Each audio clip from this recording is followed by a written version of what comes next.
Everyone, Friar Tuck here. This is my epoch. So I was over there on Patreon for about 10 minutes just to give people enough time to be able to show up.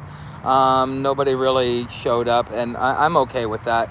Maybe I am being a little too ambitious to try and set things up for Patreon.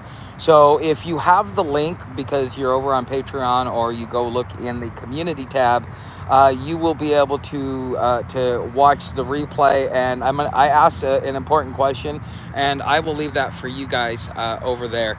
But I'm going to give it a few minutes for people to kind of come over here. Being in the shade, the mosquitoes are kind of being a pain in the ass. So, long story short is I gave it a try, and I saw that nothing was really going on. So I decided to try that, to try and do it on the public side. And maybe I'm gonna have to wait a while. Maybe I have to really start getting you guys into the habit of coming over to Patreon and doing the live streams and stuff like that. But again, maybe I'm just being too ambitious. All right, so I'm sitting here. I had my lunch before we started this, but I'm still drinking my Coke. It's amazing. If you have any stomach issues like giardia or giardia or dysentery or anything else like that, one thing is that Coke is actually really good to kind of help combat it. That and rice. But if you do rice, you want to be able to have you want to be able to have what's it called? You want to put oregano in it and some salt in it, just to kind of give your body the nutrients that you need. But if you ever get anything like that, because if you're not able to filter your water, or even if your filter breaks and you don't catch it, because you don't know that your filter breaks until you get to a point where you get sick. And this is a way to be able to combat that. Hey, Jeremy, tried to watch, but it didn't show up. Okay, well, did you click the notify me button? Because usually, because it was an unlisted live stream. So what it means there are three ways in which you can post a video. It's public, which right now this is public, and then you have unlisted, which means unless somebody has the link and they cannot get to the video, or you have private, which only people that have the video themselves or have some sort of administrative access can actually see it. And so I learned that when I first started posting on Patreon. So a lot of people may say, oh, well, your Patreon videos are on YouTube. Yes, I use YouTube as a backbone, which means that is the platform where I have all of my videos listed. And so when you go over to Patreon and you click on a video, yes, it's gonna do a YouTube player. It is uploaded to YouTube, but it is unlisted. So the only people that can see it are the people that have the link. Or with Patreon, the link's embedded, and that's kind of how you're able to see it. So if you think that you can see the same video over on YouTube in the public forum, no, you can't. Only if you have access through Patreon, or I have shared the link with you, because there are some people that are very active. They may not be Patreon subscribers, but I have regular communication with them, and from time to time, I actually like to share with them some of my my Patreon videos, not really to advertise, but to kind of show my gratitude for the amount of support that they're giving the channel. And it has nothing to do with money. It has everything to do with the interaction, the engagement, and all those different things.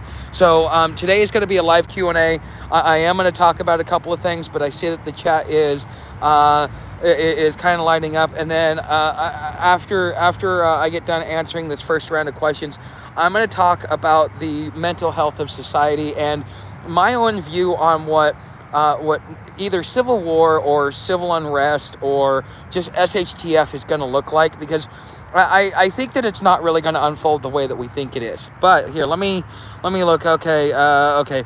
Hey, can you give me any tips on how to survive homelessness? Well, I actually have a playlist. It's called was it Survival Tips for Homelessness or something like that. That's one thing that I would strongly recommend. If you go watch my playlist, those are designed for people that are either newly homeless and trying to figure things out. Because I remember every time I go homeless, I always go on YouTube and search videos and try and see what can I find that will give me any new information about how to navigate myself in the new environment, because homelessness is constantly changing. The rules are constantly changing. Like, this time versus last time, being able to have tent cities was something that you couldn't do, but now you can. Being able to, the restrictions that the Ninth Circuit Court put on a lot of these cities and law enforcement, preventing them from putting people in jail or running them off of property, because the thing is, there wasn't enough shelter space. So you can't find somebody. You can't criminalize their action, because it's a natural biological action that every human being has to do. You have to eat, you have to sleep, you have to use the bathroom, and those are main things that we are biologically designed to do. And if you don't sleep, it can make you go mad. It can cause health issues, things like that. If you don't use the bathroom, like if you just plug your butt by eating a crap ton of cheese, well, you can get sick from that, because of the virus and stuff like that grows within you, because you're not releasing it. So these are things that the police cannot necessarily do. But anyway, and that's kind of what inspired me to talk about homelessness and my journey, the way that I navigate it. But I'm kind of, I would say I'm fairly unique in my homelessness situation, in the fact that I don't have a drug problem. I don't really have a mental health issue. I just kind of had, life kind of went upside down for me, and every so often I go through this cycle where life just goes upside down for me. And so I started creating videos to kind of help people understand, and it's mostly commentary. When I get to Cincinnati, one of the things that I'm going to really work on is, and I've been wanting to and trying to and pre-positioning myself to be able to show more how-tos and kind of walk you through certain things, and I have done it from time to time, but it's not something that is easy for me to do, because like every time I buy a tripod, the tripod breaks after its first use. I mean, useless. I mean, it sucks. And so now I have the chest cam, but for some reason my card reader stopped working when I transferred from my old iPhone to this new iPhone. And so it's just like, and so every time I run into an issue, that's why I haven't used the action cam. But when I get to Cincinnati, I will definitely be using the action cam a lot more often, because I just got to go down to Best Buy for like $10. I can get a card reader, and Walmart wants to charge you $30 for something that is inferior. And I trust Best Buy more than I trust Walmart. So, okay. I am having a Elmo's bourbon with cherry Coke Zero and Marciano cherries. Nice. I've never heard of Elmo's bourbon before. I clicked the link and it ran commercials and said stream is ended and wouldn't pull up. Yeah, I only ran it for about 7 minutes. Do you think a Walmart is a good spot to sleep? No, Walmart's not a good spot to sleep, especially with they've got private security running it. Now, if there's wooded areas around it, as long as you can kind of burrow yourself back in the woods, I would say it's not a bad idea. But make sure you keep quiet, keep clean, and go in at dusk and leave first thing in the morning. So like pack up your whole camp and get up and leave. Okay, you don't really want to leave a permanent footprint. Home bums tend to do that, and that's also where a lot of the trash accumulates, because after a while you're just like, I got my resources, and you kind of start getting lazy. So that's just my thoughts. Okay. Wish my YouTube premium carried over with the Patreon link. Well, it should, because it's still on YouTube. It's just in an unlisted form. I'm not exactly sure why it's doing that. Well, I'll have to. Because I'm a monetized content creator, I get direct access to YouTube support. So I might ask them that question so that I can have an answer. What are your top barter items you see out there that might be a good video to do, just wanting to stockpile while it's available? Okay, electronics are always going to be important. Tents are always going to be important, because especially home bums, there people, you go to jail, they rob your tent, they rob your camp. If you like in Cincinnati, you have people that are very malicious towards the homeless. They will burn down your camp. They will shred your tent. So being able to have things like that, but mostly, and you're not going to get a big trade value for a lot of this stuff like you think. You're gonna. It's kind of like going to a pawn shop when you're dealing with. When you're dealing with the tradable values, but anything to do with electronics, charging, such as like the power blocks, like Jeremy, that power block you sent me, if you looked in today's video, you saw it plugged in. That power block is essential for me to be able to keep a battery, because there are days when it's raining, like it was for the last couple days, where if you could just stay in camp and just keep, have a secondary charger, it makes life so much easier, so much better. But let's see what else is really changed. Like I traded my hammock away, but you kind of have to have somebody that knows what it is that they're getting. But the thing is trade value is really going down out here, because with it being like an open season on being able to go rob your local Walmart, you're getting about a third of the value that you would normally get in tradable value for things, instead of being able to get a decent trade value for it. Because why? You can just go to Walmart and steal it from them, and then you get the regular trade value that you've always been used to. But like you go in, okay, so the hammock I have, it's $30 at Walmart, and for the one with the bug net, okay? But I'm only going to get $10 in trade for it, okay? And to be able to get cash, you're not going to get cash. You're going to get dope. And that's pretty much what you're going to get. And if you're willing to take the risk, yeah, you could trade all that. And then the thing is, though, is you could take that $10 worth of dope that you get and put it off for 15 or 20 bucks. And just wait till somebody gets desperate, especially considering you're not doing it. Okay, but then you also got to deal with the legal ramifications of that as well. Okay, and so that's just something to consider when going through that, when thinking about tradables. But really, again, it's electronics and camping gear. Anything that helps make life a little bit easier out here is good. Now, if you have a bunch of burner phones, you can get top dollar for those things, okay, which is probably about 50% trade value, because either the dealers or one of the bums, or bums get their stuff stolen, or they will trade their phone away to the dealer so that they can get their dope. But yeah, a burner phone is probably going to be one of the most valuable things. Now, like that charger, that charging block that you sent me, I can only get $5 for. Now, I did trade for a 20,000 milliamp charger, but I only had to give the guy $10 worth of trade, which was a few cigarettes and a couple of beers. Okay, and he traded it away. He wanted to get rid of it because he wanted his beer and he wanted cigarettes. So I hooked the guy up. And now I have the 5,000 one that you sent me, and the 20,000 one that I just traded for. And between the two of those, when I get them fully charged, I can charge my phone on yours probably one time, and I can charge my phone on the 20,000 one 3 times. So I get 4 charges out of that.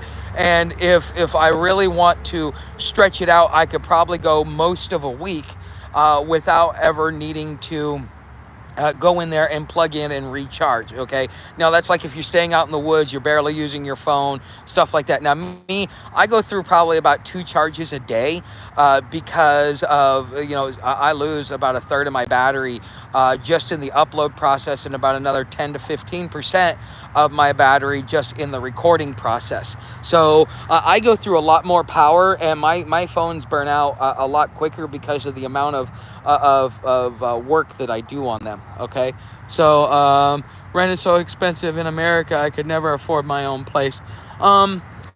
You know what? There are ways. If you're willing to go roommates is probably the cheapest way to go, especially if you're low income.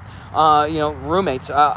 You're going to be paying $700, $800. You're going to probably be paying about $300 less a month for a roommate situation than you will for another place for an apartment. But the benefits, at least when I did roommates, one of the big things that I really looked into was the houses. Like I never did the apartment thing. I didn't want to be on a lease, one, and two. I wanted to, I grew up in a house. I wanna live in a house. Houses are quieter. You have a yard. There's a lot more benefits to renting a room in a house, and it's way more cost effective than just renting a whole house and having it empty with just you in it, unless you've got a family. But then now it requires at least two incomes, and you're still going to struggle to get by. Okay. Hey Donna. Okay. Some Walmart locations are okay. Oh yes, when it comes to car camping, any Walmart technically, if you go on their website, unless they've changed it in the last like 3 to 5 years, Walmart is one of those places that you can car camp. Another place that you can car camp and be legal is anywhere along the freeway. So if you pull off, if there's let's say a La Quinta on the side of the freeway, as long as you're there for less than 12 hours, you pull in, you get your sleep, you get up and you go, they can't actually run you off legally. Okay, now they can say a lot of stuff, but technically by law, you are able to. This is so that you're not falling asleep while driving and things like that, because a lot of people were doing that, and so they actually had to make this law. And so anything like that. There are also outbacks, if you're RV camping. Now they allow RVs to camp there overnight because they know you're probably going to come in there and you're going to eat. You're somebody that actually has a little bit more money than, let's say, a van lifer. So, but if you want to do something like that, Outback, not Outback, Cracker Barrel. Cracker Barrel, I see a lot of people, especially in Florida, a lot of people camp in their RVs there so that they don't have to pay the fees. Okay, but when you park at a Walmart, make sure you park in the back. In the back corner. Now, when I was in Denver, I also went up to you can go into most of the grocery stores as long as you're in the very, very back corner where you're not taking up space. You're kind of not really noticed, because you don't want to be right in front of the door. But as long as you're in the back corner, most of the time they don't mess with you there either. And that's one of the benefits of the grocery stores. Now, I don't know if things have changed because it's been a few years since I've done the van life, but that is that. Okay. Everything is getting very expensive. Yes, Samuel's bourbon autocorrect got me. It's a cherry-infused bourbon made in Indiana. So you ever had Deserrano or Desiano, something like that? It is a cherry liqueur from Spain. It's actually pretty good. I don't like it too much, but it's okay. I prefer, if I'm gonna have anything with fruit infused, Grand Marnier, which is a French liqueur. It's orange. It's got orange flavoring in it, and that's actually my favorite. My grandma actually turned me onto that. She's like, yes, the movie stars do that. But okay, I know dudes who were professional shoplifters. They were genius. Yeah, but the thing is they're catching you now, and the store that I've been going to lately, because I got to stop going to Circle K. Every time that I say, hey, I almost got in a fight today, it usually has something to do with Sam. Sam is generally the reason why I get is why that happens, because what ends up happening is I will set her down, because with everybody that keeps interfering, it's actually all the things that I had taught her and trained her to do. She is she's digressed because I have so much interference. What ends up happening is the person, like, I'll say bad dog or something like that, or I'll tell her, no, you sit, I told you to sit, and every time I tell her, like by the third time, I'm starting to get sterner, and I'm starting to get a little bit more loud, and I'm starting to get a little bit, hey, you need to do this. I'm tired of telling you. Okay. And the people come and they only see the third time, which I'm telling her something, and then they're like, oh, rah, rah, rah, rah. And then what ends up happening is Sam knows that whenever we're out in public, that she can get away with anything, because there's got to be people that's going to interfere, and it takes my attention away from her and putting her in place to be able to deal with some person that's trying to get in my face. Okay, and that's what I had happen this morning. She was doing good, but I had to go out a second time, and I had to be like, no, because I told her I'm teaching her to lay on my bag, which she knows to do. She's done it plenty of times. She's pretty good at it. But then, every once in a while, it's like as soon as I turn my back and she thinks I'm not paying attention, she's like, ha ha, ha, I'm gonna do whatever I want. And I'm trying to get her to understand that just because I'm in the store doesn't mean I'm not watching her, because I put her in a place where I can watch from inside the store, and as I'm going up and down the aisles, I'm looking out the window just to make sure she does what I told her to do. And if she doesn't, I put the stuff down, I go outside, I put her in her place, I come back, I pick up my stuff, and I continue shopping for what it was I was shopping for. Never sell out, keep the light, never trade death and darkness. Okay. I carry a 40K and a 20K with me in my bag every day. Wow. I haven't gotten up to the 40K yet, but the 20K is pretty heavy. I think that might be, unless they can make it lighter, because I'm carrying my food, Sam's food, Sam's gear, my gear, and then my electronics and stuff like that. And after a while, you don't want to put too much weight on your back, especially if you're carrying it for long periods of time, because it does mess up your shoulders. I have it's like a knot in my back that will not come out, and from what I understand, it's like a calcium deposit now. But that's from having excess weight.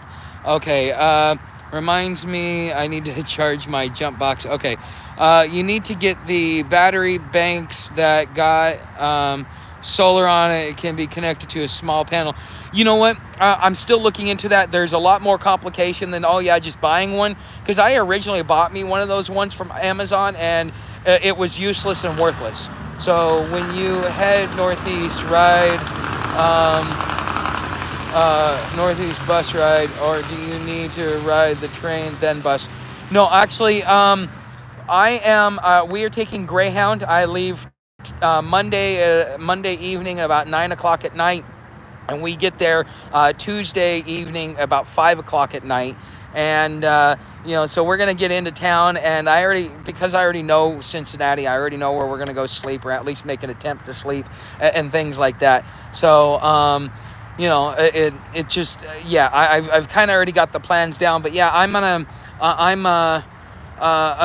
taking the bus. I'm not riding train now. I may no, because I don't. I'll end up in Tennessee if I hop a train out of Cincinnati.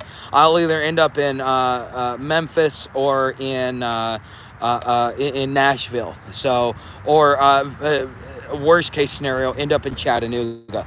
I really don't like Chattanooga. Okay, you can rent a trailer in many parts of the country for $500 and less even. Yeah, you can rent the trailer, but here's the thing, you also got to pay a lot fee. I got a 20K and it's good for me. Okay, trick was going home with lady bartenders at closing time. You know what? If I was a drinker, I would say yeah, probably, but I'm really not good with the ladies. I'm great in bed. I'm just not good at picking up a lady. It is what it is, and I'm just gonna leave it at that. Never lived in an apartment in my life. I hate them. Friends did. Yeah, because the thing is, the walls are paper thin. I've always moved every day, even slept behind dumpster on rooftops or behind abandoned houses. Dumpster on rooftops, that one's got to be interesting. So I'm shopping for silver online right now. Turn your cash to metal. All that is just so that you can convert it. Unless we have a full governmental collapse, you will not have. All it is exchange, because we're never going to go back to the gold standard. It's just the way it's going to be, because there's not, with the population that we have and the amount of gold that is gold and silver that we've dug up out of the ground, there's not enough in circulation to be able to conduct commerce at the level in which we conduct it. That's why we got off of the gold standard to begin with, as far as using that as money. Okay, it had a lot of it had a lot of things that were going on with it. Okay. Okay, rest stops on the freeways as well. Yes, that's also, but the feds have been removing them. Yeah, that's I almost forgot about that, but that's because when I was in Oregon, they were, you couldn't stay there for more than 4 hours. It's like you can't even get any sleep there. Hey, Friar, any tips on sleeping outside at night? I actually made a video on it. I would definitely recommend watching that video, but it's safe places to stay or something like that. You should probably watch that video, and it will be, I took the time to put it together because my memory sucks, and so I won't remember everything that I wanted to say. But there are plenty. Really, what you got to focus on is getting out of view and not letting people see where you go into your camp. So even here where I'm at, I took the back way in, and I kind of, in a lot of ways, I snuck in, okay? Just to get where I'm at. I'm actually probably about 100 feet from my campsite because I need to be in the shade. My campsite is way out in the open. The trees haven't grown enough leaves yet. So what about buttered sausage? Let's talk about buttered sausage. I don't know. I make my margarita with Grand Marnier. I worked up to trading for my bus. I'm in the desert and probably not prepared for 100-degree plus. I hope we don't die, my dog and I. I will tell you, because this winter has been colder for a lot longer for me, and Sam has been out with me for the winter. She hasn't experienced the spring or summer with me. Right now it's like 70 degrees, and we're both like, I'm looking forward to get up to Cincinnati where it's going to be a little bit cooler, and we can actually ease into the warmth. But getting your body acclimated, it takes a couple of weeks when you've been outside, so you've been outside for a year. Well, it takes a couple of weeks to adjust to the temperature change, especially as erratic as it is, because one day it's 80, the next day it's 60. Okay, and it's hard for that. Load up on buttered sausage, put beef jerky in the backpack, tell her to watch the jerky. Yeah, she's not that skilled yet. She's still a puppy in her mentality, and so some of her impulse control, I'm getting it under control, but I haven't got it to the point where I feel comfortable with it. I carry my backup power cords. I don't carry them for long durations though. Okay, what's up, dog? Hey, what's up, Jay? Okay, what up, Friar? Do you ever come across any subscribers in the wild? No, I don't have any cats or dogs that are actually subscribing, or bears or deer that are subscribing to the channel, but I have come across some humans in the cities, and I've even a few of them, they weren't subscribers, but after they got to know me, they became subscribers. I got one guy, I'm hoping that he's watching my videos, but he's been really, really busy, so I don't know if he's watching it to know that I'm coming back to Cincinnati, and he should be looking for me in the usual spots where I found him. When you settle down again for a bit, are you going to be ready for care packages again? When I get to Cincinnati, I'm going to be there for a minimum of 1 month to 6 weeks. Okay.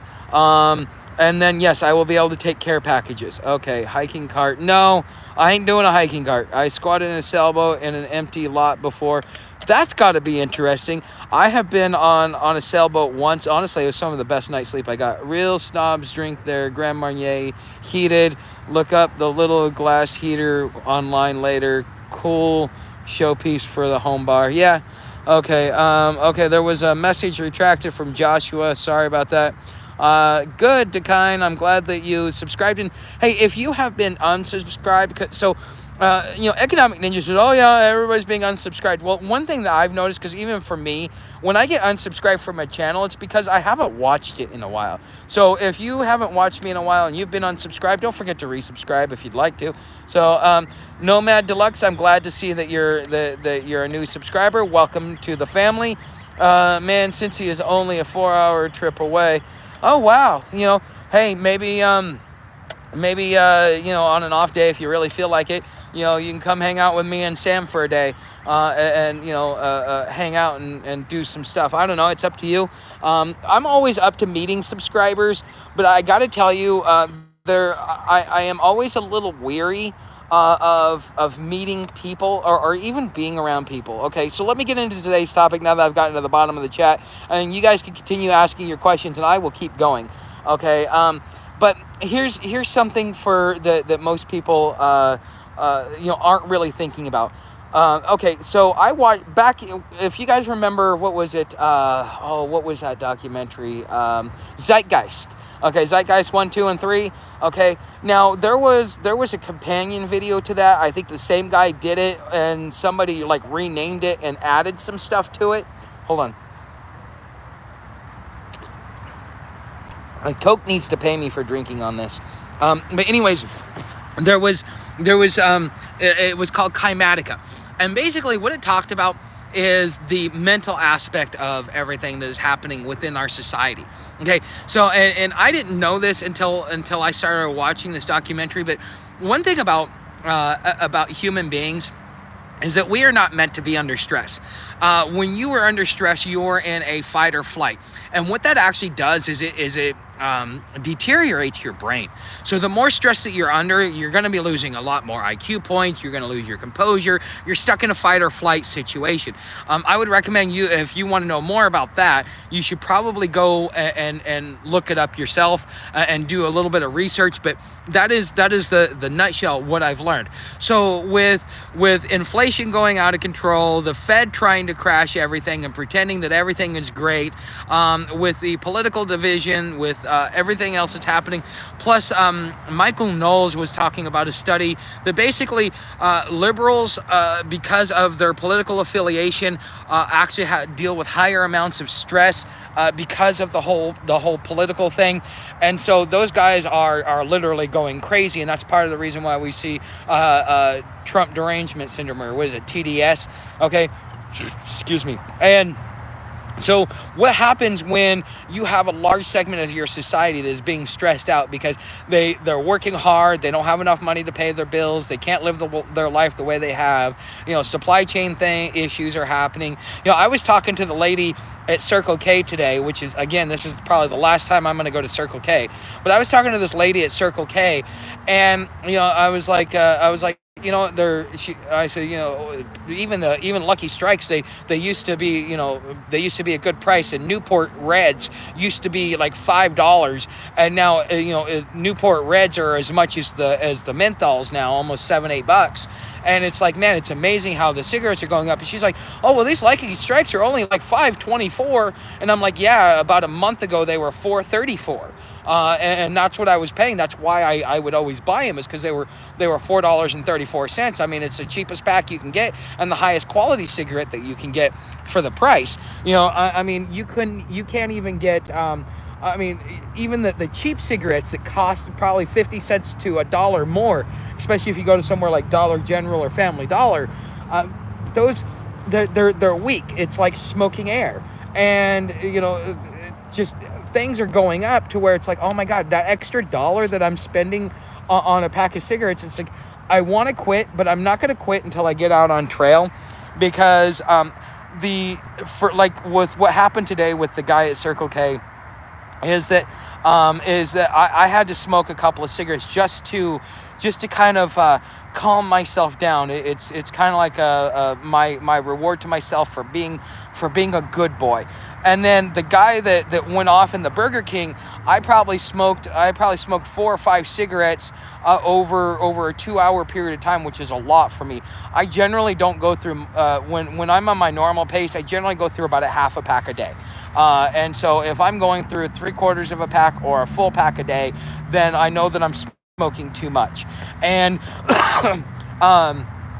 and just having the stress of society. One thing that I'm realizing, and that's part of the reason why I did the mental health video earlier this week, over the last couple of days, is because I'm realizing that I need to be by myself. Society is getting to a point where it is getting so emotional because of the stress, because of the division, because of all of this stuff, that people that you would normally consider sane are becoming erratic.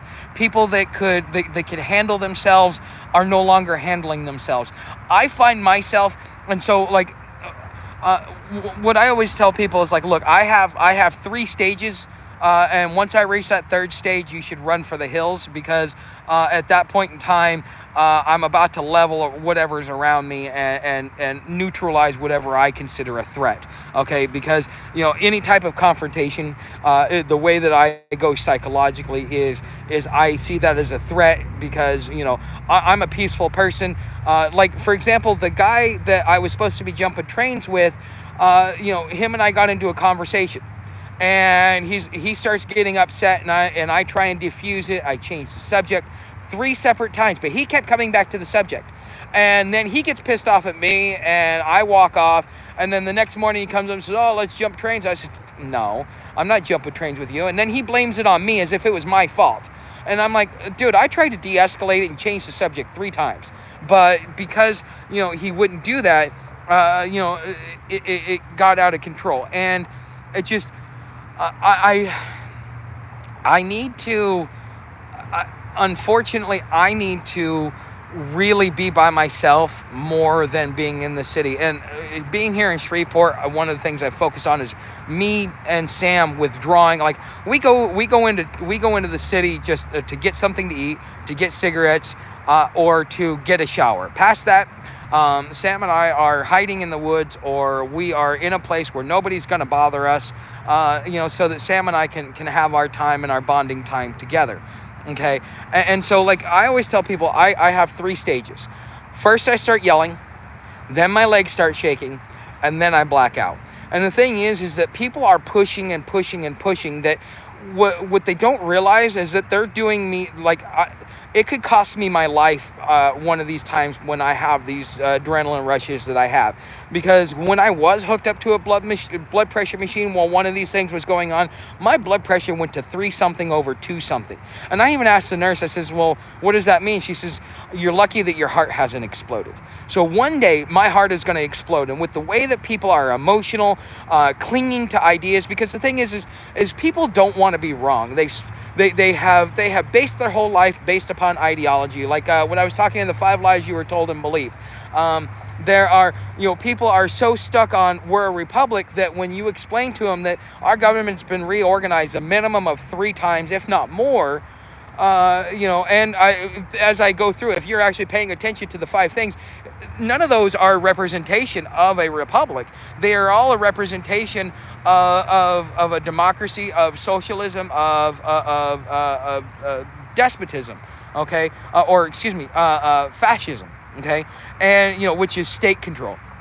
And every piece that I was pointing out there, including talking about the Electoral College, there are people that are clinging to these ideas that in the second you start challenging them, it causes a mental meltdown. I mean, just like you talk to a soldier and say, if you really want to be honest about what you were doing, what war has America fought since the Civil War that was to preserve and protect the Constitution, which is the oath that you take when you come into the military?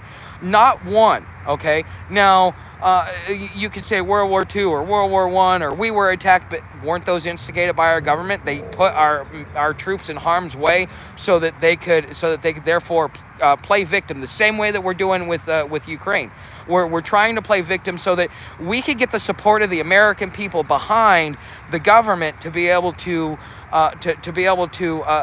get us pro-war, so that we will go off and we will fight the Russians, and do it willingly. And the thing is really what you're doing, and there's even a World War II Marine general that wrote a book about how Standard Oil got the best protection money could buy. Our troops, even though I went in the Marine Corps because I wanted to preserve and protect the Constitution. I thought that was the greatest thing that I could ever do for my country. I didn't need a thanks. I didn't need any preferential treatment. It was my way of saying I'm doing my part for my country, because this is the ultimate sacrifice in which I could make. Okay, but if I just spent 20 years in the Marine Corps, it would have been hard for me to fathom that going to Bosnia, Kosovo, Afghanistan, and Iraq, because those were the 4 conflicts that went on during the time I joined. It would have been hard for me to understand that I was nothing more than the corporate arm, or the corporate bully, the corporate military, for these corporations. And what I was doing was not even upholding my oath. If anything, I was going I was violating my oath by following orders I should have never been following. Okay. Now, for somebody to be able to grasp on that and to be able to have the reality change can cause a psychotic break. Okay. Even when it comes to religion, people cling to their religion, to their guns, to their Bible, to their ideology so much that the second that you challenge it, they will get hostile. And the worse it gets, as far as the country falling apart, the more hostile, the easier it is to get them more hostile, because it is what it is, okay? And then you have to deal with that confrontation. And I'm not somebody that is willing. See, I am my mother's son in the sense that I will tell it like it is, and I don't really care. Even though I should not fight, I should not put myself in confrontational situations or anything else like that. It is something that I have to consciously force myself to do, which is to walk away. Because as my mother's son, I back down from nothing. That's why I was such a gnarly fighter in school, was because it was either me or you, and it's not going to be me. And that's just the way that it is, okay? And so I even find it hard to force myself to walk away from situations like this. But I think that a civil war, and so I was watching this video a couple of days ago from a guy that is the CEO of Blackwater.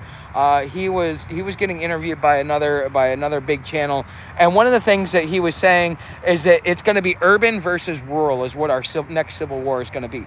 And how is it going to be urban versus rural? Honestly, I think that because of all this thing of this anti-gun legislation, that the big cities are going to vote to disarm, because they're trying to make their city safe, and they're trying to do the best thing, and they're relying on the people that they consider to be experts, who are misinforming them and telling them that disarming yourself is going to make yourself safer, or it's going to reduce the loss of life, or it's going to reduce crime, and feeding them these lies, because there are studies out there that show that the more armed a public is, the less likely somebody is to commit a crime, because they understand that there might be something pointed at them on the other end of that when they try and do that. And so I think that what will end up happening is that the cities will end up voting to do something like that, because the big cities are the ones that control everything in the states, and the rural areas are stuck to it. And the rural areas are going to say, screw you, I ain't going to do it. And you're not going to take my guns. This is my only protection from you fools.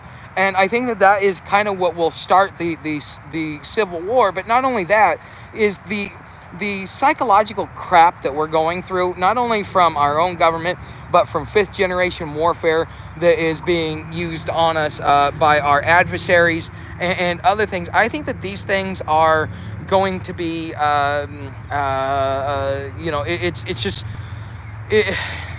it's just going to push things to a whole different level. And I think that if you guys can follow the bouncing ball, because my brain is moving faster than my mouth is, and I can't keep up with my thoughts. That's another thing that weed does for me, is it allows me to slow down so that my mouth and my thoughts can actually line up in speed, because my brain thinks faster than my mouth moves, and then trying to remember what it is that I'm thinking and I want to say, because for some reason I learned how to think before I say. I know it's an old trait. Most people don't do that anymore. They just say whatever the hell they want, not realizing how much of a fool that they have become. But it is what it is, okay?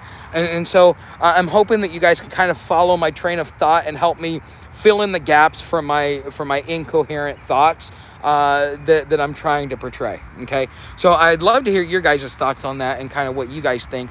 It is what it is. And by the way, if you guys really like this channel, make sure to subscribe, share this video, come over to Patreon, leave me a tip in my tip jar. Some people say that, oh, you're begging, and it's like, no, actually, I'm if you find value in what it is that I do, feel free to leave me a tip. Just like you tip your server when your server does a good job and brings you your food and makes sure that your drink is always topped off and gives you good customer service. Content creators are the same. I mean, you don't get much from ad revenue, so whatever you get through your subscriber base is kind of how you support yourself. And for some of us, this is our only income. Okay, at least for me it is. And so anyways, if you guys feel like leaving a tip, be sure to. Okay, I will always accept it, and I won't be upset about it either. Okay, so let's go back to what okay, let's see here. How far back? Wow, you guys are really lighting up chat. I love you guys. You guys are awesome. Okay, okay, so okay, don't forget to like as well, and the comments help the live stream a lot. Yes, they do. I've been outside since the late 80s. I can ever help. Outside of what? Outside? Sleeping outside? Okay. Which areas of Cincinnati would you say are sketchier? I actually got pickpocketed, a wallet stolen in the Over the Rhine area where a couple of months ago. Otherwise was a cool visit. Yeah, well, Over the Rhine, no, I'm talking about where Homeless Row is. Yeah. Dude, that's where the shooting happened. That's where I went. That's where I used to go and buy my stuff. And so, yeah, I mean, it's ran by the gangs, it's overrun by the homeless, and there's, the great thing about Cincinnati is the amount of alleys that they have there. That way you can step behind there and smoke a bowl if you want to smoke a bowl and do it in private, because it's kind of hard to do it in public. I still don't, I still live off of the old school rules of do it out of sight, out of mind, or you could end up in jail for quite some time. Okay. How hard is it to get to Columbus, Ohio from Cincinnati? It's like over 100 miles. Any trains? I'm sure I could probably take CSX there. I could probably take CSX there if I wanted to, but I'd have to get on the other side of the yard, and I'd have to wait for a northbound train. But yeah, it goes, if I remember correctly, it's going to go from was it Cleveland? It should go through Columbus, and then, but I think it'd only cost me maybe $20 or $30 on Greyhound if I wanted to do it that way as well. I'm definitely a weirdo. I sit and watch homeless guy on my phone. Yeah, you are a weirdo.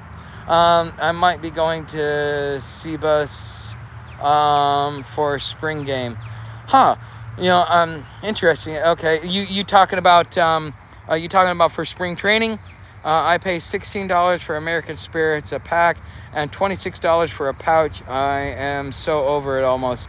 Yeah, that's the hard part. It's like you keep saying. So my grandfather's like, yeah, I used to pay a dime a carton. Once they got to like 25 or 50 cents a carton, I gave up cigarettes. I'm like, when was this, Papa? He's like, oh, in 1980. I'm like, crap, So, I mean, it is what it is. So, cheapest smokes in the U.S. are in West Virginia, but my father died from smoking. Ugly way to die. You know what? You're going to die some way. You might as well have a choice over it. My dad was dying and couldn't smoke, but nicotine addiction killing him. I got him spearmint, Zins, and it was a good replacement for him. Yeah, well, just don't do the vaping because you can get popcorn lung. I hear the first week or two are bad. After that, it's easy when people stop smoking. It actually takes 30 days to break the habit. And being out on trail, because I'm doing at least 10 miles a day, and I don't have like the large amounts of stress.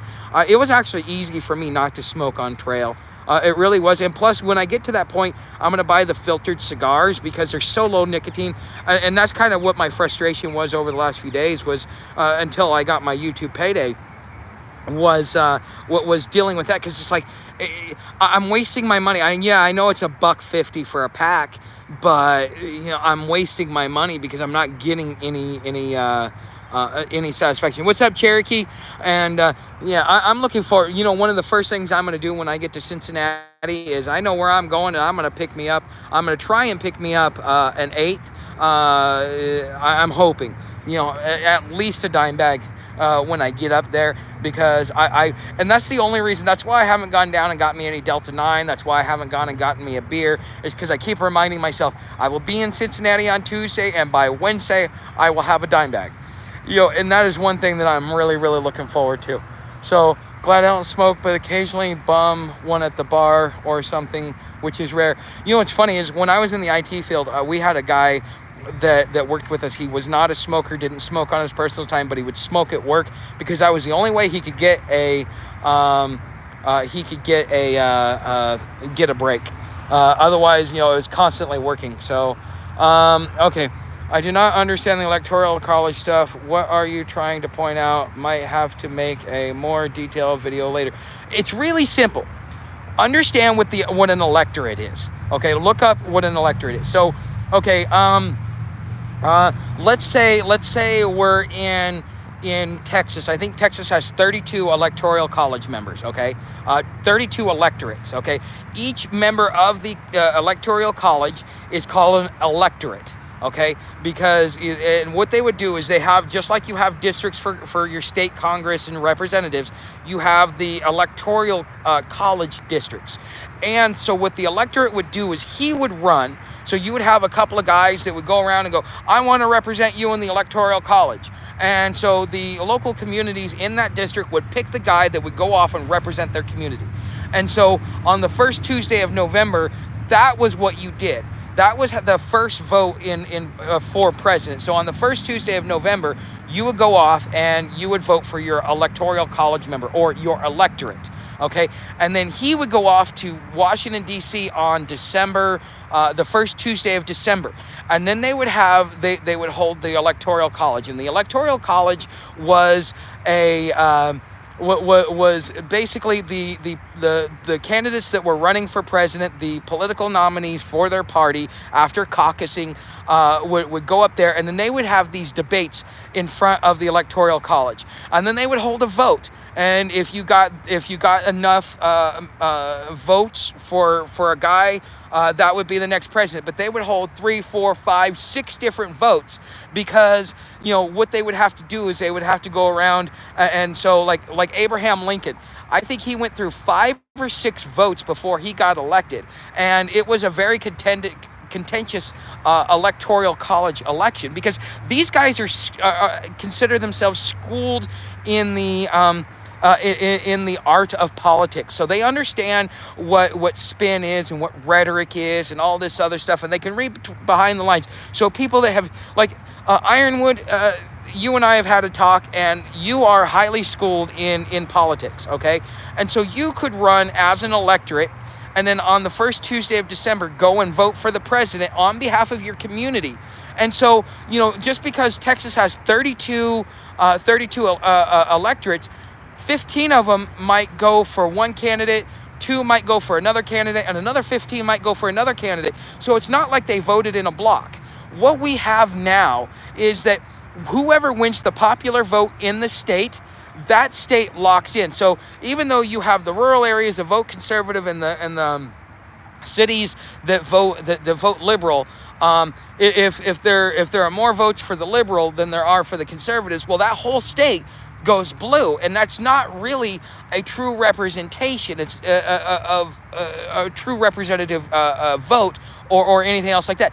And when those guys go off to vote in the first Tuesday of November, out of tradition, not by actually following the true rules, okay, then those guys.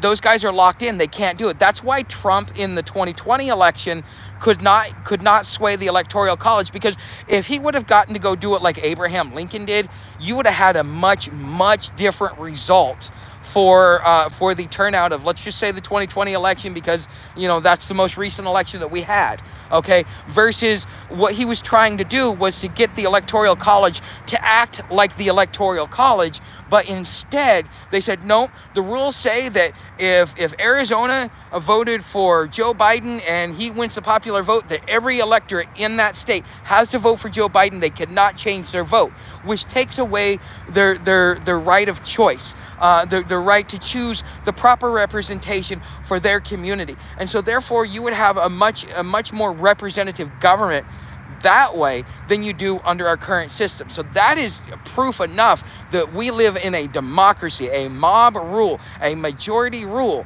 We do not live in a republic, okay? If we lived in a republic, then the Electoral College would go the way I just said it goes. Okay, so I hope that helps you understand a little bit more Ironwood. So and just kind of gives it to you a little bit better. Okay, so where are you from? Looks like you're in the sticks.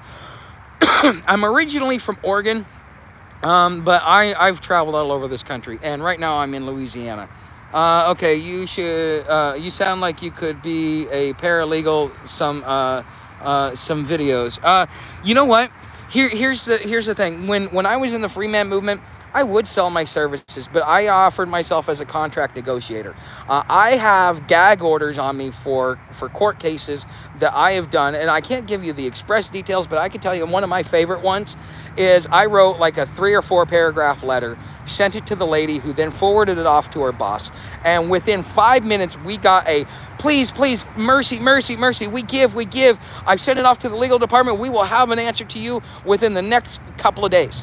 Okay, and because of the way I worded it, instead of lowballing, because they wanted to offer her like $500 and you can't get you can't get unemployment. To by the time I was done, not only did they give her like a half a year's salary, but then they also agreed not to contend against her unemployment. So this lady got a year of reprieve, but she was a single mother, and so I mean I was doing my part, but she stiffed me and she even stole from me, and it just but there was also another case where I had there was the mother died and the brother and sister were fighting. The sister was trying to sell all the property out from under because she wanted to go buy dope, and he finds me, and I write the letters, and I put his sister in line and let her know how she could go to jail for what it was that she was doing, and then she stopped in her tracks, and because I was writing that letter and I was advising him on how to bring harmony between him and his sister, they actually rekindled their relationship, got back on track, and they got their mother's estate and kept the property in the family, because she was going to sell off all the family property and go out and buy pills with it and give it to her friends, instead of actually keeping it in the family, because that was the house was paid off. Okay, so I did do that, but then I had people trying to accuse me of impersonating a lawyer or something along those lines. I can't remember what the actual legal term is, but if you have not passed the bar exam, you're not allowed to talk legalese. That's why I have to say this is in no way legal advice. But contract negotiation, that is my loophole, and so therefore I can negotiate a contract for you, and I can get you the best deal and the best terms possible. I can get you better terms than you ever thought of, because I know how to negotiate, and I know what is reasonable and what is unreasonable. And there's been times where I've had to tell the person, it's like, look, you've got unreasonable expectations. This is a realistic expectation. If you're willing to go this route, I'll do it for you. Otherwise, I don't. And a lot of these people were supposed to pay me for my work, and I never got paid. And so that's why I stopped doing it. So, okay. Do you like being homeless? I like being homeless, with the exception of the way that society treats me, because they want to impose their lifestyle, their viewpoint, and their ideology on me. There's nothing wrong with me sleeping outside. It just means I like to live cheap. Some people like me were really never meant to be housed up. I have a lot more freedom. Yeah, some mornings are cold, but that's why I move around the country. Some mornings, some days are hot, but that's why I move around the country. But do I like being homeless? It doesn't bother me. As long as I can get a shower and I have access to be able to go get food and make money, I love it. There's nothing wrong with it. It's peaceful. It's less stressful, because you know how stressful it is to wonder if you're going to lose your job or you're going to lose your business, and then you can't pay rent, and then you got to go through the eviction process, and then you got to get yourself reacclimated. It's too much stress for me. Being out here is less stressful, because I don't have to worry about paying a water bill, a light bill, electricity. I'll pay $20 to use your shower for a month, because that's all I'm really adding for water and electricity, just to take a shower, and that's being generous, and that's including maybe one load of laundry a week. Now, if I were to be inside, it'd be about $50 a month. I know this because when I had tenants, I looked to see how much bringing another person in the house was reducing or expanding my bill. It's basically $50 per person. At least, right now we'll say 75 to 80. Okay. But, I also kept a strict regimen as far as my heater never went above 65. We didn't have air conditioning. I was always going behind and checking the faucets, making sure that there were no leaks, things like that. I limited everybody to no more than 2 loads of laundry per week, because I had one guy that would do a load of laundry every day. I'm like, no, because that wear and tear on my wash machine alone, no. And a wash machine's not cheap either. Even the cheap ones aren't cheap. So, Kentucky here. Okay. Okay. Let's see. Okay. I'm in Canada. Okay. Yeah. Okay. The sticks or cities. I definitely love the sticks out here. Yeah, I mean, being out in the forest is so much better than being in the city because there is no place to hide. You got to go inside. And with Sam, in some ways I complain about it, but it's also a blessing because she keeps me out here in the forested area, and I'm much happier this way. So, I mean, as much as I complain about her, I love her to death. Okay, so Ohio State football spring game. Okay, Columbus. Yeah, I know. Go see, but weed is legal in Ohio now. Yeah, I know. Right as I left, they legalized it. I don't know if they have dispensaries out open or not, but at least I know I can go buy it on the streets. A lot of fentanyl in Cincy. There's fentanyl everywhere. Okay, fentanyl is taking over the country, and apparently there's a new one. It's like a tranquilizer that people are doing. I'll send you a couple of bucks when you make it there to get some green. Oh, thank you. I will be there Tuesday at 5 p.m. So that way you already know. So buy the bags of tobacco at the 200 count of two. No, the tubes in my pack won't work. Okay, I just got to do papers and just roll it. The tubes will get smashed in my pack. When you voting for big guy? Okay. Okay, I see. I did not realize the caucus process had changed that much over the years. 1917 was when that was an important time in our country, just like 1867. So the Civil Rights Act of 1866 was the same Civil Rights Act of 1966. The Republicans passed it in 1866. The Democrats passed it in 1966. Dwight Eisenhower actually wanted to pass it in the 50s, and because the military was already desegregated, and he was blocked by the very guy LBJ, who was the Senate Majority Leader, because he wanted to have it for his own political thing. That's why the Democrats have that behind them, is because they played politics for, what was it, like 12 years before it actually got passed, and it was the same thing. So yeah, no worries, Ironwood. Anytime to help you, man. You're a good guy. So the thing is we're not a republic, and there are so many ways to prove it. And just our money system too, it's screwed up. And all a republic. So my grandfather, being a World War II vet, made sure I understood that. And hold on, guys, I've got to. I'm gonna move around a minute because I got to pull out my one of my power blocks. I'm down to 10% battery.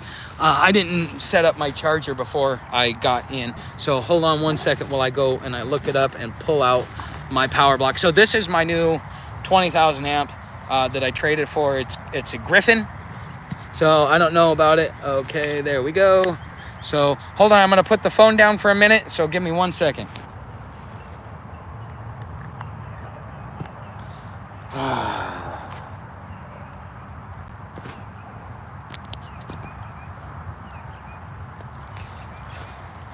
Okay, so now it's charging. Perfect. All right. So now I don't have to worry about my battery going dead while we're in the middle of this. Do you have a small solar charger? How do you charge the phone? Well, I just showed you my power block, and then also, if you would have saw in today's video, because you got to see my my other charger, the one that Jeremy sent me. So that one is really between those two, that's kind of how I keep my phone charged. Now this 20,000 one is, I just got it like a week ago. Okay, so it's still new. I barely get it up to 3 bars, but I learned something, that if you power it with your iPhone charger, which is C to C, it's a fast charger, I can actually get it charged in about 4 hours instead of 7 hours. So that's a big deal there too. So if anybody has any more questions, you guys have been keeping me going. You guys get to hear a lot more about me. then I think you know more about me than my own family knows about me by now. I'm very open on this channel. So, and we've already gone over an hour. Holy cow. This has been, this is what I love about doing live streams with you guys. I actually look forward to these every week. That's why I do 2 a week. But maybe you guys can answer me a question. Okay, so I want to be able to have a little bit more open, a little bit more open dialogue when I am when I'm doing these live streams. That's part of the reason why I want to put it over to Patreon. Okay, even though you don't have to become a paid member, at least at first, but I would like to be able to have. So I mean, there's 30 of you in here, and we're gonna keep growing and so on and so forth. But and I want to be able to say things without worrying about having to filter the words that I'm saying. Okay, because again, like the whole no legal advice and all this other stuff, excuse me, that is something that I have to give as a disclaimer. Whereas when you're behind a paywall, it's understood that I'm not a lawyer and that I cannot give you any legal advice, but this is what I've learned. Okay, this is what I've done. Okay, and so it's just I would like to figure out a way to be able to grow the live stream, one live stream over there every week, and I would like it to be on Saturdays because I know that's when most of you are off. Just the way that things go, and I would like to have it at a decent time for you guys, but I need to know what it is that's going to motivate you to come over there. Okay, so I've been here 5 minutes. Could you start over? No. You're just going to have to go back and watch it from the beginning. I think you're being funny. Okay. Came across you about 40 minutes ago. Had sub because it's obvious you're educated and more than that on no BS. Yeah, there's no point. There's no point in BSing people. And this is what people appreciate about me and dislike about me. My ex-wife said that I was so brutally honest, she would have rather that I beat her than said some of the things that I said. But I was being honest, and I'm not. If somebody wants to take a swing on me for what I said, it shows their lack of education. I have the ability to have a conversation with somebody, disagree with them. There are certain things where I'm not going to budge. Part of it's ideology. Part of it is I know for a fact, I've studied it, I've lived it, and you can't tell me wrong. Just like me trying to tell a lumber person how things are. Yeah, I may have an idea of it, but somebody who's been harvesting lumber their whole life, who am I to tell them anything? Okay. If anything, I should shut my mouth, put my ego aside, and listen to what it is that they have to say. There are certain things in this world that I have experienced, that I have extensive knowledge in, that I expect people to understand. But I have enough sense about me to know what I know and to know what I don't know. And when I don't know something, it's an I think, I've observed, things like that. Because what I'm doing is I'm giving a person an opportunity to educate me. And then what I'm going to do is I'm going to take that information that they're going to give me, and I'm going to vet it, okay? Because this is how, okay, so people talk about, oh, Billy Meyer, he's a hoax. Okay, if Billy Meyer is a hoax, all right, so I studied him for several years before I decided whether or not he was true or untrue. I came to the conclusion that he was true. There was enough information to kind of leave you on the fence of, it's there, but it's not. There's some things I still have questions about, right? But the thing is I had to shit or get off the pot, okay? And when I took that moment, then what I did is I said, okay, I'm gonna go out, I'm gonna prove it right or wrong. And this is something that I've been doing for the last 10 plus years, is that everything that Meyer says, I go out there and I apply it. If I apply it and it works the way that he says it is, then what he said is true, correct, and complete. Most people fail to educate themselves. I think it was Mark Twain that says you get 2 types of education, one from school and one from life, okay? I took that to heart in the sense that, if something is true, correct, and complete, then when somebody tells it to you and you go out and apply it, then it's going to work that way every time. Okay, that's why I know that the free men stuff and the stuff that I talk about is true, correct, and complete. But I can't say that on YouTube, because if I do, then I run the risk of facing some sort of backlash, and I'm not prepared for those consequences yet. Which is kind of why I watered yesterday's video down. The 5 lies. Okay, but it is what it is. But I am not educated. I am not smart. I just know what I know, and I know what I don't know, and I'm willing to accept and put my pride to the side, and know and let other people educate me on things that I'm not educated on. Okay, that is the difference between me and the average person. People, especially nowadays, especially millennials, they think they know everything, and even when they don't know something, they consider themselves the authority, because the way that they were raised is that everybody else is stupid. They're the smartest man in the room, and it's not true. It takes experience.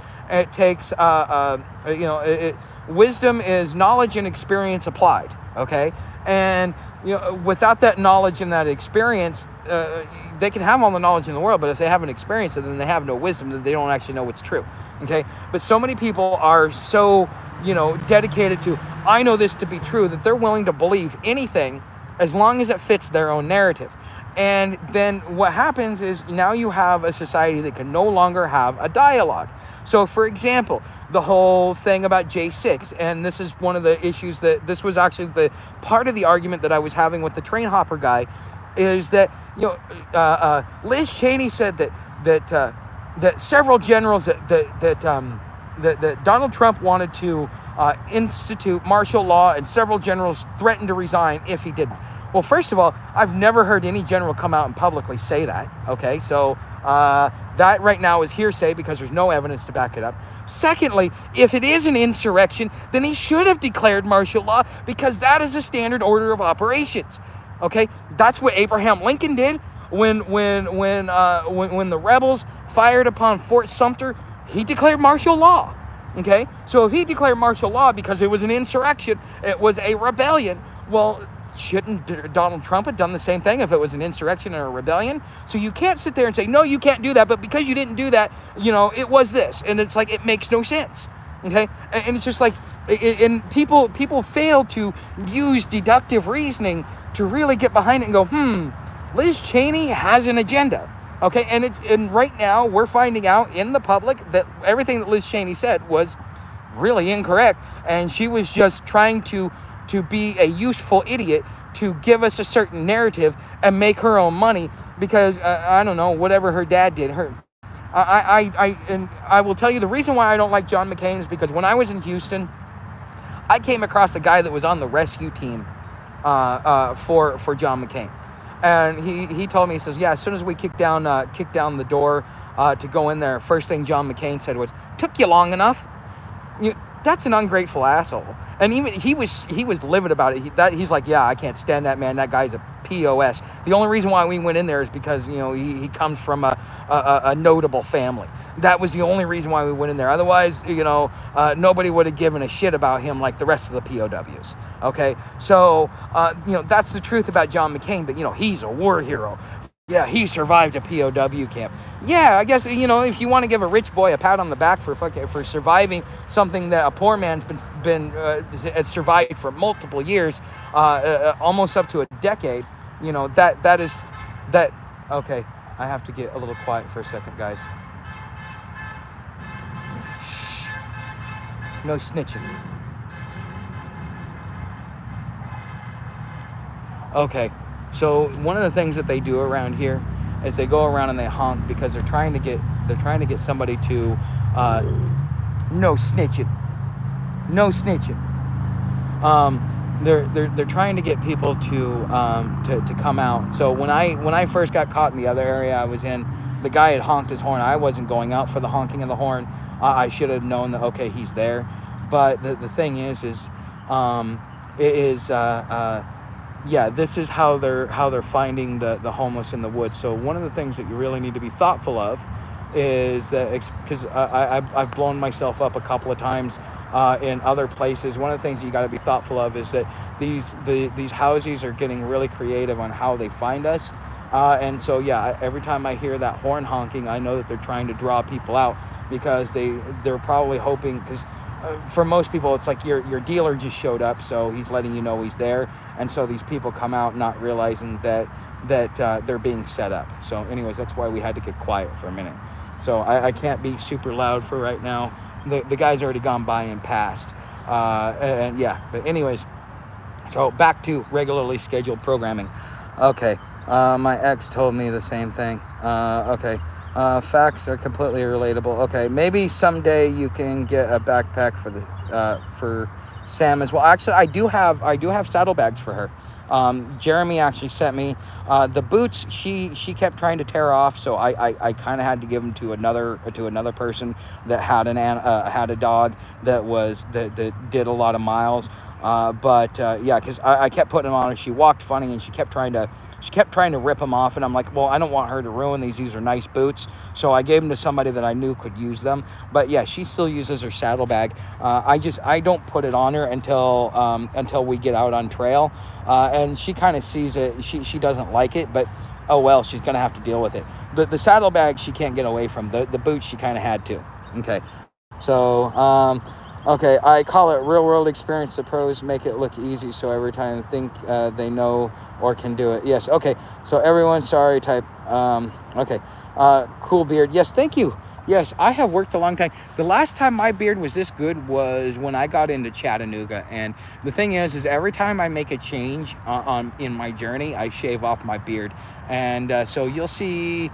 Well, actually, if you watch my train video, my first train video, you'll see that I shaved my beard, and it has taken me about 4 or 5 months to grow this out like this.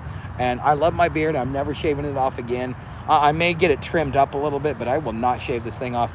I love my beard. I want it to get really, really big, but I need to get myself a horsehair brush so that I can brush it because it keeps getting tangled up. I keep doing it with my hands. Ow. And there's knots in it and stuff, just like hair, but I love my beard. So anyways, if anybody has any questions, please let me know. I'm more than happy to answer them. And you guys are very. We need to get you a service vest for her. Yes, just to make things easier. You know what? That would be nice, but also I have to get people to stop interfering with me when I am when I'm trying to discipline her. Okay, so I've dealt with the cops enough with Sam because people are like, you called her a bad dog, I'm calling the cops, you're abusing your animal. It's like, no, that's not abuse. So I've actually talked with cops about abuse. First of all, they look at Sam, they see that she's happy, they see that she's very, good and all that stuff, so they know that she's not being abused.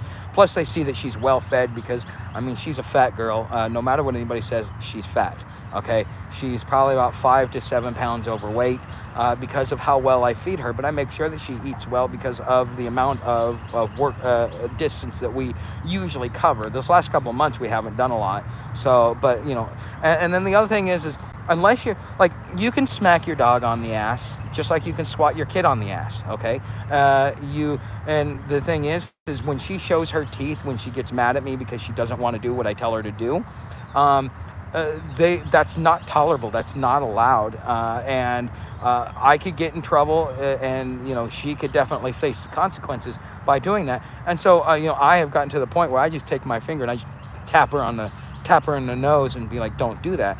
But at first, I gave her a slight tap and stop that.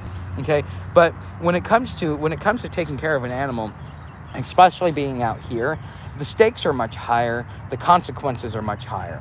Okay, we're out in the public. Everybody, when I walk in, if she decides not to sit when I tell her to sit, oh, that's not a service dog. Even if I had a vest on her, oh, that's not a service dog. You're faking it. Okay. Or if we're sitting in a restaurant and somebody's walking by with their tray and she wants to jump up because she thinks she's entitled to everybody's food, that's my fault because I spoil my dog. It just that because they like dogs, if I try and reprimand her, then what it does is it sets a bad precedence because now she thinks it's okay for her to do that. And so I've had to break her on that. Whenever I eat, I have to shove her off and tell her to stay at a reasonable distance. She's learning this stuff now, but having the service vest will take away the getting kicked out of places.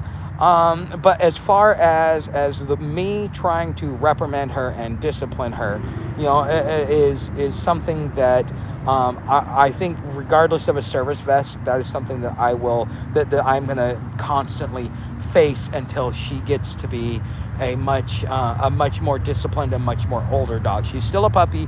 She still has the puppy crap, and I'm trying to tolerate it, but it's very hard because it has closed so many doors and so many avenues for me. Because again, the consequences out here are so much greater when your dog messes up than when you're housed. When you're housed, and I think that's the disconnect that most people have. The people that are getting mad at me are housies. Well, yeah, your dog's in your home. They can do whatever it wants because it's your environment. If your dog chews your couch apart or anything else like that, that's on you. You'll replace the couch or maybe put your dog in a crate next time or whatever. And but out here, if she destroys somebody's stuff or if she tries to take somebody's food or anything else like that, the consequences are much higher. So that means the discipline on her has to be much stronger. The discipline with her has to be much more firm. There is less room for errors out here when you have an animal, regardless of whatever animal you have, than there is if you when you're housed up. Because if I was housed up, I could leave Sam at home and I could treat her as a pet. But because we're out here, I have registered her as a service animal, and that means I have to train her to act like a service animal and to be my service animal, and that means that now that if I want to go into a place and I want to take her with me, I have to have all that stuff in order. She has to be properly trained. She has to be properly behaved. She has to be, I have to be able to hold my ground.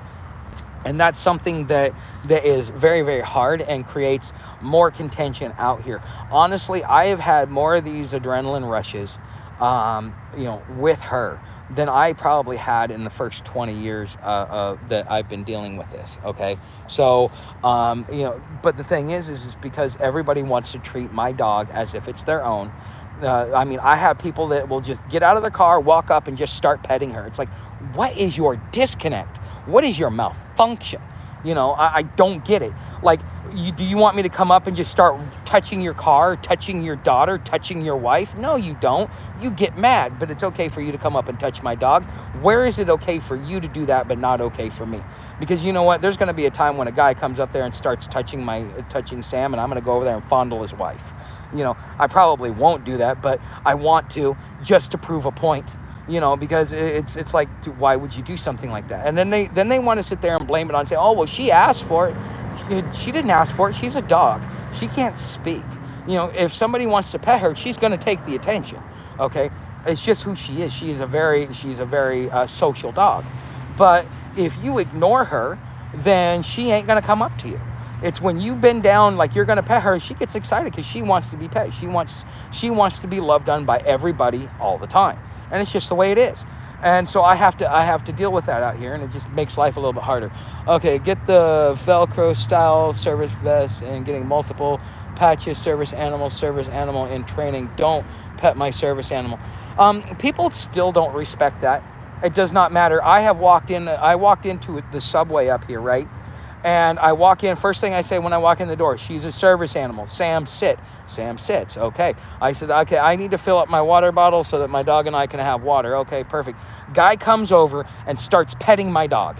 And then when I get mad, I'm the asshole. I'm the weird one. Okay. And it's like, and how am I the asshole? How am I the weird one? But it is what it is. Okay. Are you going to make a video when you arrive? What, to Cincinnati? Of course. I always make a video. I make a video most days. Now, there are times when I'm exhausted, I'm wore down, I got a lot going on where I don't make a video, but I make a video most days. Whether it be talking about personal projects, like what I did with the 5 lies, because I want to be able, I may be homeless, but I have a lot more to offer than just homelessness.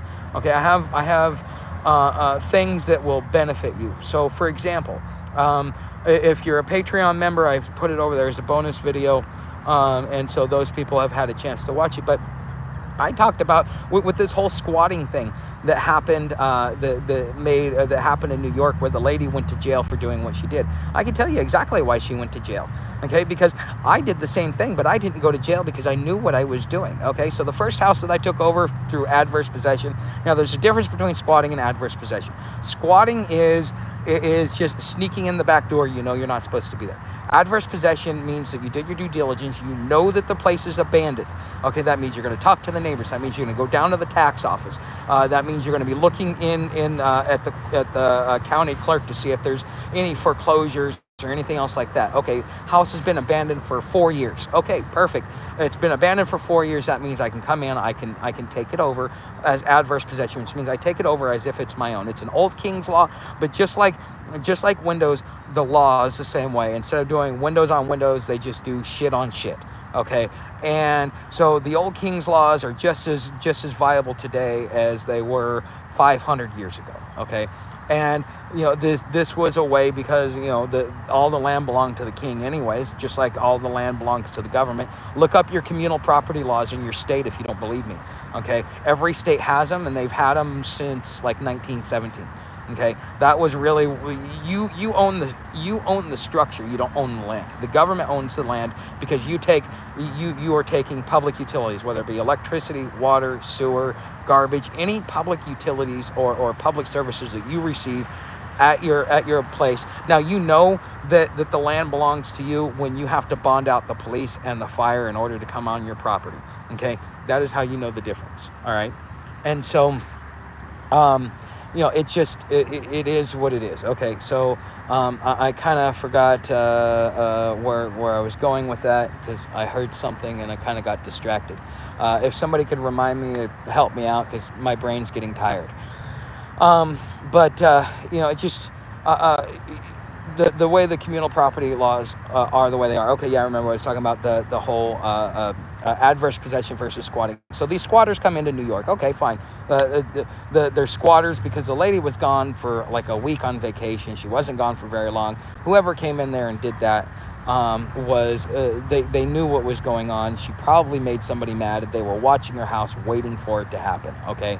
And she changed the lock. So what I did, okay, so I had this couple that they're like, okay, we can only afford half of it, half the rent, half the deposit, and we'll give you the other half in 2 weeks. I said, okay, I'll take it, because I want to help you guys out. You're trying to get back on your feet, and you just started a job, so yeah, let me help you out, no problem, right? And so once the 2 weeks came, I'm like, okay, well, where's my money? And so the guy and the girl were never there at the same time. So he'd be like, oh, she's got the money. And then I would come to her. I says, well, he says you got the, no, he's got the money. And so they kept playing this game with me. So after about a week, I'm like, screw this stuff. And they were gone. And so on Christmas Day, because they were gone and they've been gone for about 4 or 5 days, they thought that they could just come back and come in and out whenever they wanted. I'm like, screw you. This ain't going to happen. I'm going to show you. Well, I have a regular thing where I always rotate my locks about every 60 days, because I would have people that would come in and stay for a couple of months and then move on to their next big thing, because people are people, and that's just kind of what they wanted to do, right? That was kind of the intent of giving them inexpensive rent. All right, so what these people would end up doing, or what I ended up doing is because I rotated the locks about every 60 days, is I would take the front door and the back door lock, and I would put one on my room and one on my special tenant's room, because he was the one guy that was there from beginning to end. But that was because he was on Social Security, and he couldn't find any other place that would $350 a month when everybody else is charging you $7, and that's all bills included, not quarter utilities or anything else like that. I mean, if you're on Social Security, that's the best deal you're ever going to get. And so, he was there long term, and he was somebody I could trust, and whatever I needed, he was always there for me. So I would always put put the back door lock on him and the front door lock on mine, and then I would take mine and I'd put that on the front door, take his, put it on the back door, and I would rotate the keys. And so when the cops show up and they're like, oh, well, the door is they kept knocking on the door. I said, well, you guys, and I told all the tenants, I said, lock the door. I don't want these people in the house. If you let them in this house, I'm going to evict you. Okay. So they're like, okay, I don't want to lose good rent, so I won't let the guy in the house. Right. And so the cops are knocking on my door. I open it up. I step outside. I shut my door, because I don't want the cops in my house, nor am I inviting them in my house. And so the cops like, well, these guys can't get in. They said you locked them out. I said, no, I didn't lock it out. Every so often, because of the amount of turnover I have in here, I rotate my locks. And so everybody that's paid rent gets the lock. Those who don't pay rent don't get the lock, because you don't get the new change in keys. And sometimes I'd have to go out and make new keys every once in a while.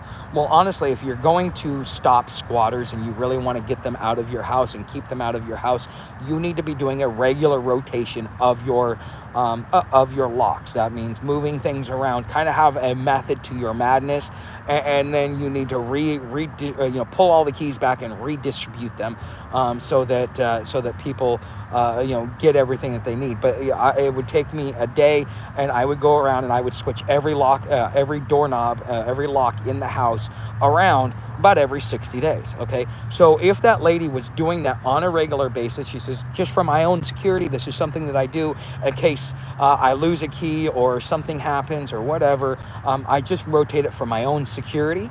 Well, then when she could have easily rotated the locks, so she didn't lock them out, she didn't change the locks, she rotated the locks. See, there's a difference. I didn't change the locks, I rotated the locks. If this lady would have been smart, this is what she would have done, and she wouldn't have gone to jail. And what happened in my case is that the cops all of a sudden got on my side, because I said, I don't have to get, the rule is, these are the rules, and everybody knows this, and this is long set precedents, and so everybody knows this, that if you don't pay, you don't get the updated keys. That's the way it works. And so, usually after the first week of the month, after everybody's paid me rent, that's when I would go and I would rotate the locks. Okay, and so I told the cops this, and they're like, okay. So I ended up having 2 cops on my walkway, 2 cops on my porch, 2 cops in my living room, and 2 cops at the top of the stairs, just being security, because apparently everybody was afraid of me. No need. Everybody was afraid of me. So I have all these guys doing what they're doing, and so I've got like 8 cops in my house or on my property while I'm doing this. And yeah, I end up having a talk with the cop. And the thing is, this is why it's important to know your language, okay? To understand not just the English language, but legal language as well. Because the cop's like, oh, yeah. So how much a month do you pay for this? I'm like, well, I don't make a monthly payment because I tendered payment for it. Go look up what tendered payment means, okay? Legal term, tendered payment. Okay, so they're like, oh yeah, they're like, so you don't make a payment? I said, why? Oh, I tendered payment for it. And man, the supervisor, he was trying to trip me up so hard. He turned beet red in the face, and I'm like, yeah, boy, I know what I'm doing. And that was probably the biggest ego boost that I had. So I could have, if I would have not known what I was doing, if I would have been one of those idiots that just takes what somebody says and just do it and just follow their rules without understanding what it is that they're doing, I would have ended up in jail over that. But I didn't, because I knew what I was doing. I knew what I was talking about. And this is why, I say, if you're going to protect your house and you're going to give yourself security, especially if you have females in the house, rotate your locks. Exchange the keys. Do it every month or 2, maybe 3 months or whatever that makes you feel comfortable, because if something like this happens with people squatting, because there's been a couple of content creators that have shown the videos of these migrants that are talking about how the blacks are telling them that they can just go in and take whatever house they want, and that as long as they don't steal anything over $1,000, that they can go and steal whatever they want. Well, now we've got these migrants that are coming in and they're doing this, and this is going to make things really, really interesting. And that's all I really have to say on that subject. So, okay, let's look here. Okay, let's see. Do you think a service? Okay, get dark sunglasses and a cane, then act blind. They will let you go any place. Nah, I don't want to fake it. I value my integrity more than I value other things. Okay. So it's very tiring being homeless. It can be, but you got to learn when to take a rest too. Okay, and that's one of the hard things that I've had to learn to do, is because I've always been on the move, always moving.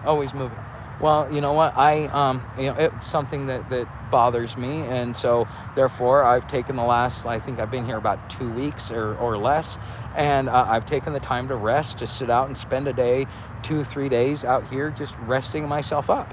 Okay, I'm having a Coke and bowl also. It makes me feel chill, as that's what you do. Thanks, Cherokee. Okay, good plan. If you read this, clap your hand and give me a shout out. She inherited the house when her mom died. She showed up to put it up for sale. Okay. Then from what I was hearing is that she came back from vacation. Well, then the house may have been deemed abandoned, and so therefore, under adverse possession, yes, you do have to evict the person, because at that point in time, they considered. Because here's the thing. Okay, adverse possession is across the board. You find a wallet on the ground, you pick it up, it's adverse possession. You have to look for the owner diligently.